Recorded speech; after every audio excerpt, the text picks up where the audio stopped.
Milhares de brasileiros foram às ruas ontem em várias cidades do país defender a Operação Lava Jato e comemorar a prisão do ex-presidente Lula, que neste domingo completou 1 ano. Também houve protestos contra a prisão do petista na Avenida Paulista, por exemplo. Teve até confusão, né, Vini? Vamos aí dar uma geral nessas manifestações que rolaram aí pelo país todo? Bom dia, Vini. Bom dia, Edgar Piccoli, tudo bem? Vamos nessa, tudo beleza? Pois é, muitas manifestações em várias cidades pelo Brasil, em algumas delas, Edgar, com os dois grupos, né? Os grupos, o grupo a favor aí da Lava Jato e favorável à prisão do ex-presidente Lula, e o grupo também contra essa prisão que já dura, como você bem disse, né, Edgar, 1 ano. Então, a favor da Lava Jato, nós tivemos manifestação em Brasília, ali no gramado do Congresso Nacional, tivemos em Cuiabá, em Manaus, e aí protesto do Lula livre nós tivemos em João Pessoa, Aracaju, Goiânia,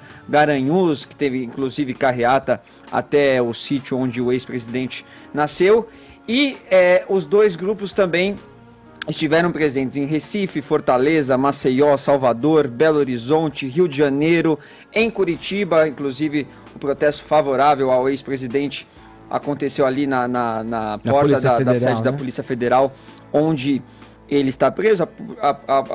Os manifestantes calcularam em torno de 10 mil, a polícia disse que tinham 3 mil manifestantes. Em Belém também, e em São Paulo, Edgar, nós tivemos as manifestações aqui da Avenida Paulista.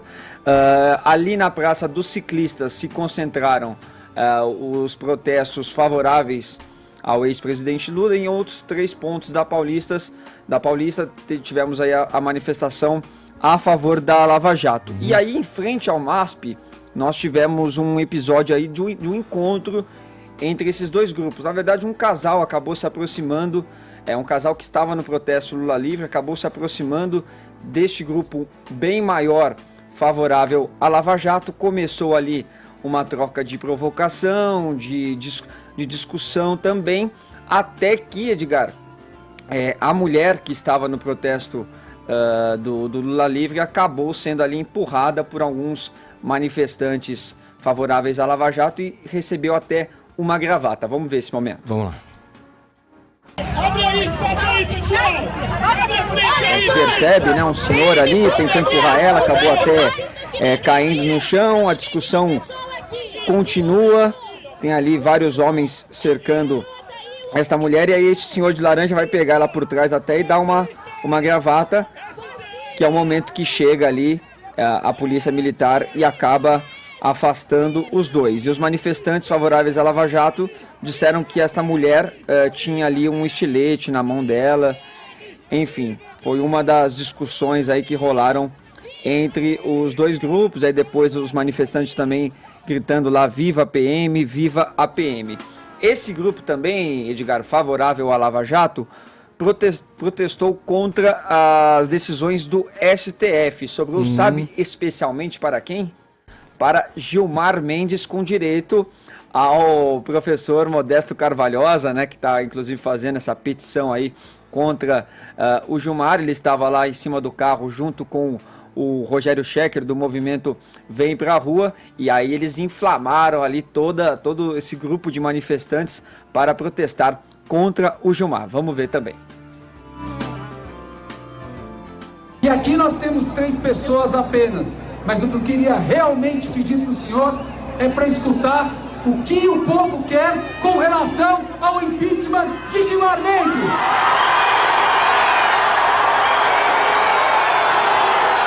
A gente percebe aí bastante gente, né, de verde e amarelo, carregando ali a bandeira do Brasil e vários cartazes, alguns deles aí pedindo fora Gilmar e protestando aí contra algumas das decisões do nosso Supremo Tribunal Federal, Edgar.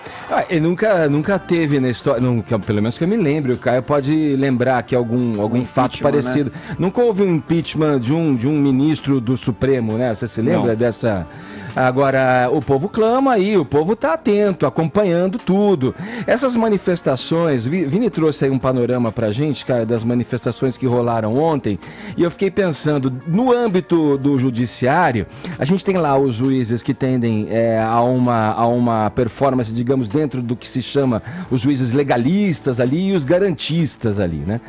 Daria para estender pro povo, para essas manifestações que a gente viu ontem, de um lado os que pedem a liberação do Lula por conta da alegação de que foi um processo viciado, que houve ali questões que não se confirmaram e que houve uma manobra, digamos assim, para falar claramente, para que o Lula ficasse preso, e por outro lado, as pessoas que exigem que a lei seja rigorosa, que a lei seja cumprida com todo rigor contra quem cometa qualquer tipo de delito, qualquer tipo de crime. Dá para estender essas duas tendências que os próprios juízes do STF têm ao julgar um caso à população que se manifesta nas ruas, Caio? Na verdade, a análise dessa questão pelos partidários, né, seja da esquerda ou do presidente, o ex-presidente Lula, é casuísta. Né? Isso nunca foi pauta no Brasil até 2009, quando começam os julgamentos do Mensalão, né? A questão da constitucionalidade da prisão após julgamento em segunda instância. Então foi criado aí esse problema jurídico para proteger de fato os grandes poderosos da elite política do Brasil. Eu acho que cumpre aqui a gente cumprimentar a coragem, né, de um dos nossos maiores brasileiros, o professor Modesto Carvalhosa, autor das mais de 1.000 páginas, na verdade, pedido de impeachment, que pede o afastamento do ministro Gilmar Mendes. Gilmar Mendes, a gente sempre fala aqui, é o principal expoente da doutrina laxativa que solta tudo e todos. E ele, numa homenagem à Constituição, né, para usar a expressão de outro apologista da impunidade, que é o ministro Marco Aurélio. Aliás, a ele se juntam o ministro Lewandowski, né, e o advogado do PT, o ministro Dias Toffoli, caterva. Mas é aquele negócio, a gente usou inclusive essa expressão semana passada, né, Edgar? Vox populi, vox dei, né, voz do povo é a voz de Deus. A julgar pelo entusiasmo dos manifestantes de verde e amarelo, tá na hora de jogar sal no sapo. O povo ali nas ruas está apelando ao Senado para salgar a lomba desse anfíbio. Mas eu queria focar o comentário dessas manifestações, na verdade, nas manifestações esvaziadas da Arquibancada Vermelha, nesse 7 de abril, né, aniversário de um marco no combate à impunidade, que é a prisão de um ex-presidente corrupto, certo? O ex-candidato petista, o Fernando Haddad, também um especialista, né, com 33 processos nas costas por corrupção, lavagem de dinheiro, improbidade administrativa, enriquecimento ilícito, formação de quadrilha, ele deve ter tido uma semana bem movimentada, porque além dele discursar na formatura da turma de administração pública da FGV aqui em São Paulo, que aparentemente é outra instituição que relativiza aí os crimes do colarinho branco, de outra forma não o teria convidado para a cerimônia, ele foi exercer a sua vocação natural como marionete lá em Curitiba. E no discurso ele fez menção ao artigo do Lula, olha só, vejam só, publicado no jornal Folha de São Paulo, o que obviamente aguçou minha curiosidade e eu fui lê-lo. O título é o seguinte: por que tem tanto medo de Lula livre? Já alcançaram um objetivo, querem impedir a minha eleição. Bom, em primeiro lugar, né, não é medo, é senso de justiça, são valores completamente diferentes e o objetivo nunca foi impedir a eleição de ninguém, mas sim colocar um notório criminoso na cadeia. A gente não conseguiu. Né, atualmente ele habita aí a suíte 171, cela especial, com várias regalias na Superintendência da Polícia Federal, mas pelo menos ele foi afastado do convívio social, da sociedade de bem. Eu separei aqui os melhores trechos para entretenimento do ouvinte do artigo do Lula na Folha. Abre aspas. Faz um ano que estou preso injustamente, acusado e condenado por um crime que nunca existiu. A oposição escolheu o caminho do golpe para voltar ao poder. O Supremo negou-me um justo pedido de habeas corpus sob pressão da mídia, do mercado e até das Forças Armadas. Lembrando que 8 dos 11 ministros do STF foram indicados no período lulopetista.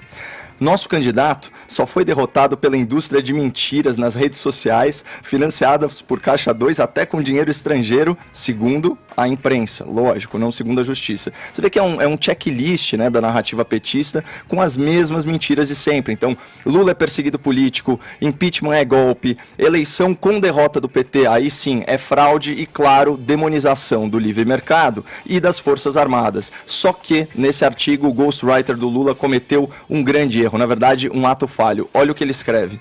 Sabotaram os esforços do governo Dilma para enfrentar a crise econômica e corrigir seus próprios erros. Olha lá, hein? Admitiu. E eu concordo, recorde de inflação, recorde de desemprego, recorde de endividamento e a pior recessão econômica da história, com retração do PIB na história da República. Então, nesse sentido aí, eu estou alinhado com o presidente Lula, a culpa é mesmo da Dilma. O curioso a gente observar, né, diante de tudo isso, dessas manifestações, que um órgão, né, uma instituição até então intocável, né, do poder brasileiro, que no caso é o judiciário, está sendo ali questionada e posta em xeque pelos dois lados, né? Se de um lado tem essa argumentação que o Caio trouxe pra gente, o outro lado também olha de forma a questionar, né, todas as questões que envolveram... Tem a ver um pouco com essa glamorização um pouco do STF, você não acha? E politização da justiça, né? Também. Ou judicialização da política, né? Tanto faz, aí depende do ponto de vista. Vamos seguir na política. O presidente da República, Jair Bolsonaro, disse ontem... Tem mais aí, Vini? Você quer complementar alguma não, questão? Só essa discussão realmente sobre o STF, falando da glamorização, os juízes eles se expõem demais, né?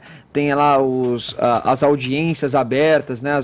Todo mundo acaba vendo ali como que eles votam. Há quem questione até a atuação da TV Justiça, né, da TV Vini? Justiça, que exatamente. Com esse, digamos, palanque, os juízes ficaram pavoneando, né? Sobre e hoje temas... existem até torcidas organizadas, né? Tem gente que, esse juiz é bom, esse não é. Não deveria ser assim, né? Deveria ser um órgão, né? Uma instituição de confiança da população, né? Ao mesmo tempo...